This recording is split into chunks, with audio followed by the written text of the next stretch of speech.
السلام عليكم، تحية طيبة للجميع. المباراة الودية اللي لعبها المنتخب الإسباني ضد المنتخب المصري بملعب كورنيا ديل برات ببرشلونة لا زالت تخلف الكثير من ردود الفعل الغاضبة في إسبانيا وخارج إسبانيا، بالنظر عن ذاك الشعار يعني المقزز العنصري المسيء للمسلمين اللي تم رفعه في المباراة من طرف الآلاف ديال الجماهير الحاضرة. قلت ردود فعل غاضبة في المجتمع الإسباني من طرف سياسيين ورياضيين ومختلف أطياف المجتمع.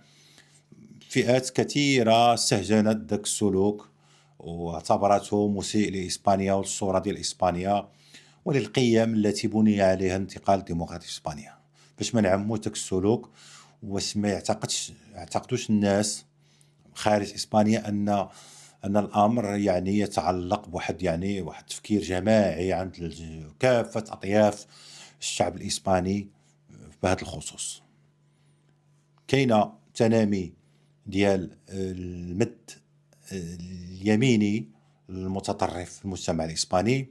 كاينة خطاب المواطن الإسباني وقع تحت واحد الحملة ممنهجة إعلامية من طرف اليمين المتطرف، كتستغلّه في تخويفه من المهاجرين، من المد الإسلامي، أن الهوية الإسبانية في خطر، أن غاديين يحتلوا لهم إسبانيا، غاديين يقضيو على الهوية الإسبانية.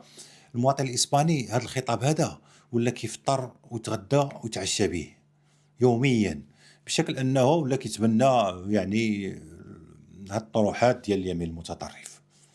الكثير من الكلام الكاذب، الكثير من الصور يعني المضللة، فيديوهات يتم فبركتها في هذا النطاق هذا، باش المواطن الإسباني يصوت على اليمين في الانتخابات. هذا راه هو الهدف.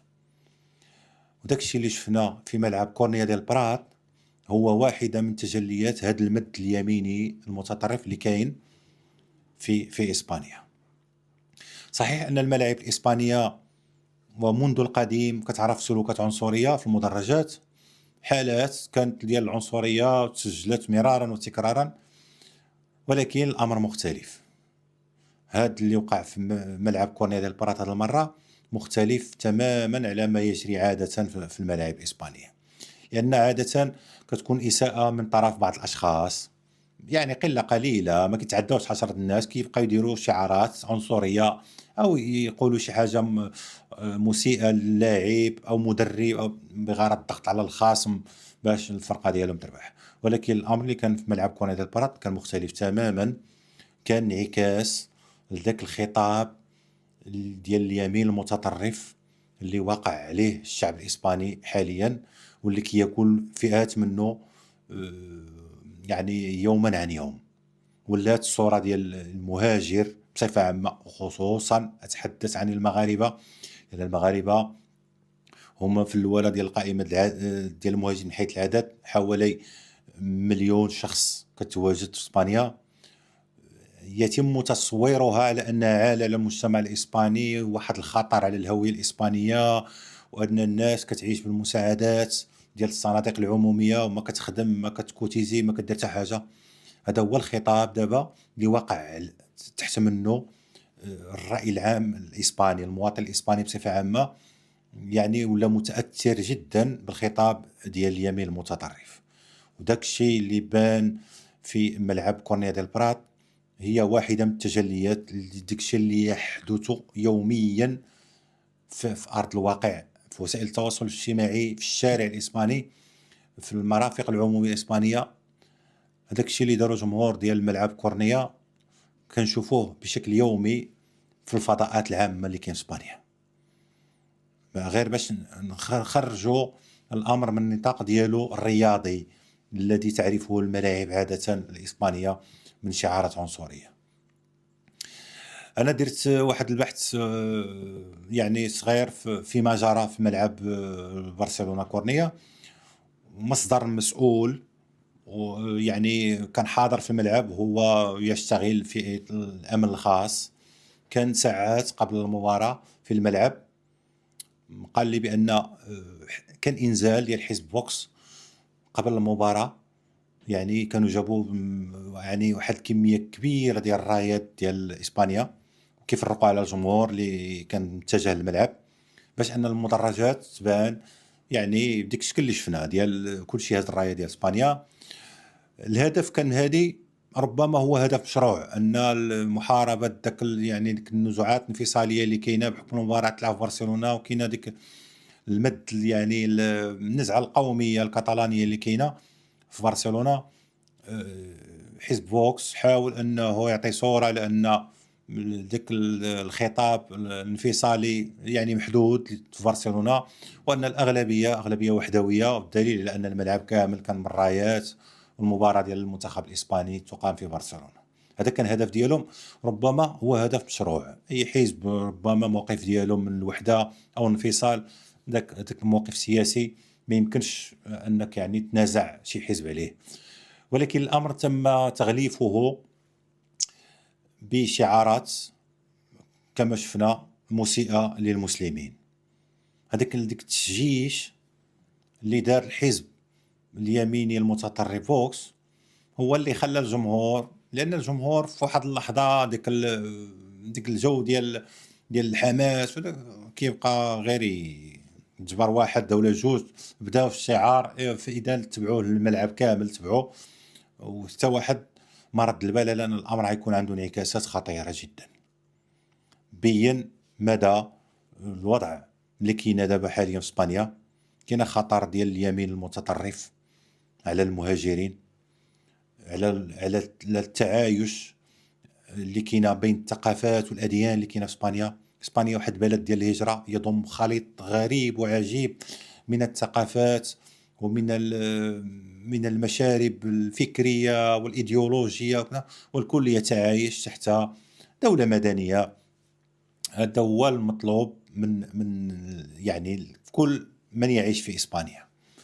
اليمين باغي يدي الامر الى واحد الواد اخر، اليمين المتطرف، بغى يسبب كل شيء ما يعيشه المجتمع الاسباني من اكراهات ديال المعيشه، غلاء المعيشه، تردي المستوى المعيشي كذلك، باغي يلصق كل شيء للمهاجرين خصوصا المغاربه. كاين واحد العداء غير مسبوق دابا كاينه. غادي ندوز الانعكاسات ديال الامر عندنا في المغرب. الكثير من القراءات والكثير من المواقف كانت تشير الى ضروره استغلال ما جرى في ملعب كوني ديل برات باش نديروا حمله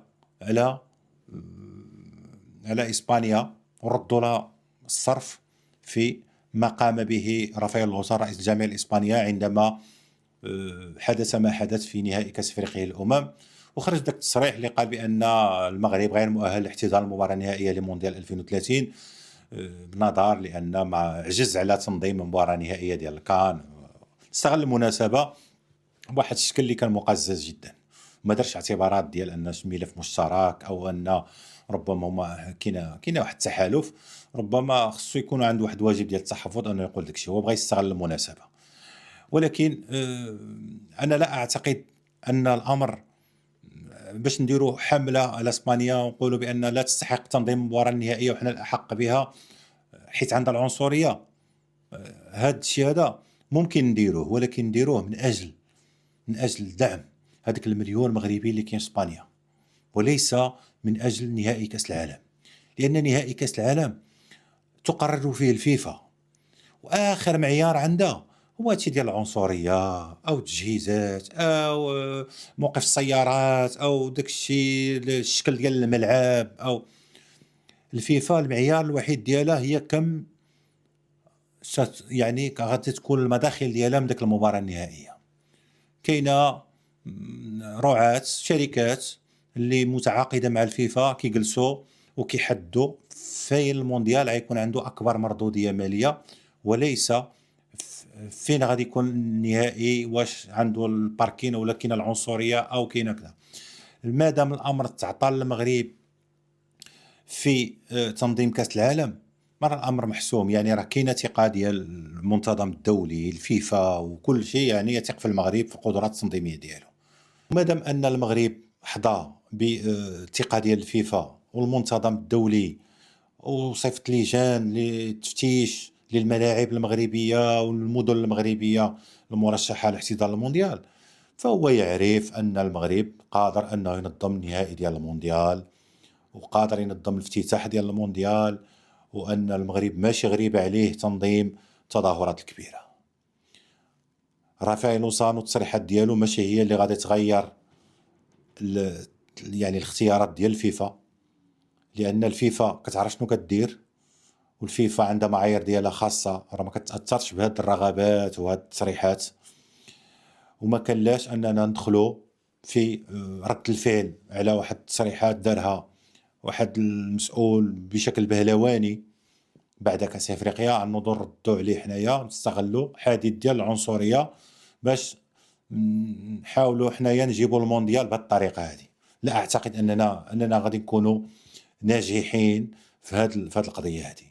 هذه القضية ممكن اننا نستغلوها في دعم المغاربة اللي كيعيشوا في اسبانيا، اللي قلت انهم كيوصلوا العدد ديالهم الى 1,000,000 شخص، واللي اليوم مهددين يعني في الاماكن العمل ديالهم، في المعيش اليومي ديالهم، خصوصا اذا اليمين المتطرف وصل الى مقاعد الحكم. كتنتظر المهاجرين المغاربه بالخصوص سنوات صعيبه، ومحتاجين فيها الى الدعم المطلق، لا من طرف وسائل الاعلام المغربيه ولا من طرف الحكومه المغربيه ووسائل الاعلام المغربيه، النظام المغربي بصفه عامه.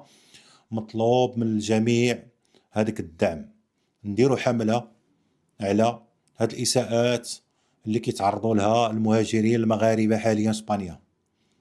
هاد الخطاب اليميني الذي يحاول ان يلصق كل شيء للمغاربة ويجعلهم اكبر مشكل كاين في اسبانيا دابا هما المغاربة.